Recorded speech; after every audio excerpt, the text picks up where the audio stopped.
Available resources हैं उसमें government हमेशा प्रायोरिटी पुलिस को देती है और मिलती भी रही है और मिलनी भी चाहिए, क्योंकि जिस तरह से ये लोग दिन रात मेहनत करते हैं उसमें इनकी ज़रूरत है कि एक तो एनवायरनमेंट अच्छी हो, यहाँ पे लोग आके बैठें, लोग भी ऐसी जगह पे बैठें जहाँ पे उनको भी एक फ़ीलिंग हो रिलैक्स होने की, और इनको भी सारा दिन रात 24 घंटे मेहनत करने के बाद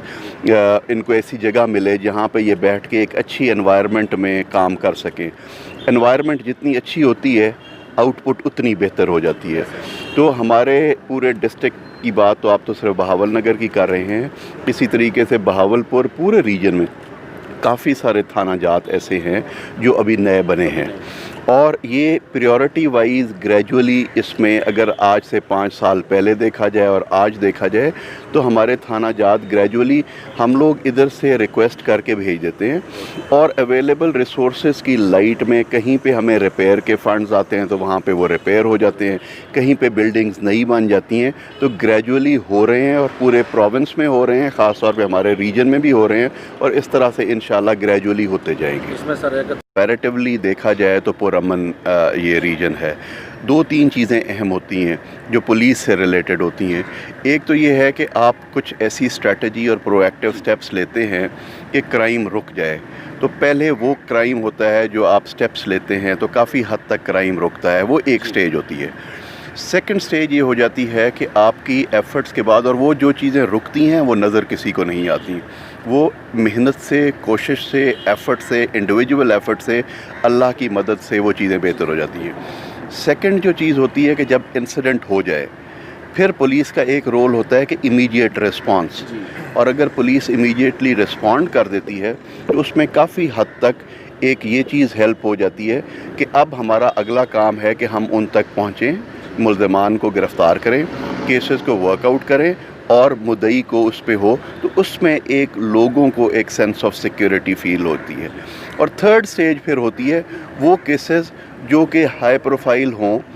उनमें हमने प्रायोरिटाइज़ करना होता है कि हाई प्रोफाइल को पहले और बाकियों को उसके हिसाब से। तो इनमें काफ़ी कोशिश कर रहे हैं, तीनों ज़िलों के DPOs कोशिश कर रहे हैं, काफ़ी हद तक कामयाबियाँ भी हैं, और जिन केसेस में most of the cases heinous मैं नहीं समझता कि कोई ऐसा हो जो वर्कआउट ना हुआ हो। अगर कोई रहता है, कोई रीसेंट होता है तो उसमें भी हमारी पूरी कोशिश है। माजी में 24 घंटे मेहनत करने के बाद इनको ऐसी जगह मिले जहाँ पे ये बैठ के एक अच्छी एनवायरनमेंट में काम कर सकें। एनवायरनमेंट जितनी अच्छी होती है आउटपुट उतनी बेहतर हो जाती है। बिल्कुल ऐसा ही। तो हमारे पूरे डिस्ट्रिक्ट की बात तो आप तो सिर्फ बहावल नगर की कर रहे हैं, इसी तरीके से बहावलपुर पूरे रीजन में काफ़ी सारे थाना जात ऐसे हैं जो अभी नए बने, और ये प्रायोरिटी वाइज ग्रेजुअली इसमें अगर आज से 5 साल पहले देखा जाए और आज देखा जाए तो हमारे थाना जात ग्रेजुअली हम लोग इधर से रिक्वेस्ट करके भेज देते हैं, और अवेलेबल रिसोर्सेज की लाइट में कहीं पे हमें रिपेयर के फंड्स आते हैं तो वहाँ पे वो रिपेयर हो जाते हैं, कहीं पे बिल्डिंग्स नई बन जाती हैं, तो ग्रेजुअली हो रहे हैं और पूरे प्रोविंस में हो रहे हैं, खास तौर पे हमारे रीजन में भी हो रहे हैं, और इस तरह से इंशाल्लाह ग्रेजुअली होते हैं। इसमें सर है कि थाना सिटी ए डिवीज़न जो मानसून के सीज़न में बारिशों का पानी हवालात में और तमाम जो ऑफिस हैं उनमें दाखिल हो जाता है, जिससे साइलान और पुलिस अफसरान मुलाजमिन सभी को मुश्किलात का सामना है। तो प्रियोरिटी में पूछना ये है कि अगर थाना सिटी ए डिवीज़न को भी प्रायोरिटी में तो रिक्वेस्ट गई हुई है जी। अब प्रायोरिटी में इसका नंबर कहाँ पे है इस बारे में तो इस वक्त मैं कोई कमेंट नहीं कर सकूँगा, लेकिन हमारी जो लिस्ट गई हुई है उसमें ग्रेजुअली हमारी चीज़ें बेहतर भी हो रही हैं, उसमें नए थाना जात बन भी रहे हैं, लेकिन ये चीज़ ख्वाहिश एक होती है कि ज़रूर हो जाना चाहिए, लेकिन लिमिटेशंस ये होती है कि हर काम को फंड्स और रिसोर्सेज की लाइट में देखा जाता है,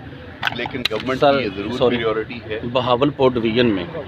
मजमूई तौर पर अमन मान की सूरत हाल कैसी है सर? अल्हम्दुलिल्लाह मैं तो काफ़ी डिवीजन्स ऐसे टफ देख के आया हूँ। यहाँ पे अगर कंपैरेटिवली देखा जाए तो पुरअमन ये रीजन है। 2-3 चीज़ें अहम होती हैं जो पुलिस से रिलेटेड होती हैं। एक तो ये है कि आप कुछ ऐसी स्ट्रेटजी और प्रोएक्टिव स्टेप्स लेते हैं कि क्राइम रुक जाए, तो पहले वो क्राइम होता है जो आप स्टेप्स लेते हैं तो काफ़ी हद तक क्राइम रुकता है, वो एक स्टेज होती है। सेकंड स्टेज ये हो जाती है कि आपकी एफर्ट्स के बाद, और वो जो चीज़ें रुकती हैं वो नज़र किसी को नहीं आती, وہ محنت سے، کوشش سے، ایفرٹ سے، انڈیویجول ایفرٹ سے، اللہ کی مدد سے وہ چیزیں بہتر ہو جاتی ہیں۔ بالکل ایسا ہے۔ سیکنڈ جو چیز ہوتی ہے کہ جب انسیڈنٹ ہو جائے پھر پولیس کا ایک رول ہوتا ہے کہ امیڈیٹ ریسپانس، جی اور اگر پولیس امیڈیٹلی رسپونڈ کر دیتی ہے تو اس میں کافی حد تک ایک یہ چیز ہیلپ ہو جاتی ہے کہ اب ہمارا اگلا کام ہے کہ ہم ان تک پہنچیں، جی ملزمان کو گرفتار کریں، کیسز کو ورک آؤٹ کریں اور مدعی کو اس پہ ہو، تو اس میں ایک لوگوں کو ایک سینس آف سیکیورٹی فیل ہو۔ جی بالکل اور تھرڈ سٹیج پھر ہوتی ہے وہ کیسز جو کہ ہائی پروفائل ہوں، جی ان میں ہم نے پریورٹائز کرنا ہوتا ہے کہ ہائی پروفائل کو پہلے اور باقیوں کو اس کے بعد دیں۔ تو ان میں کافی کوشش کر رہے ہیں، تینوں ضلعوں کے ڈی پی اوز کوشش کر رہے ہیں، کافی حد تک کامیابیاں بھی ہیں، اور جن جی کیسز ماشاء اللہ موسٹ آف دا کیسز ہینیس، میں نہیں سمجھتا کہ کوئی ایسا ہو جو ورک آؤٹ نہ ہوا ہو۔ اگر کوئی رہتا ہے، کوئی ریسنٹ ہوتا ہے، اس میں بھی ہماری پوری کوشش اچھا آر پی او صاحب، ماضی میں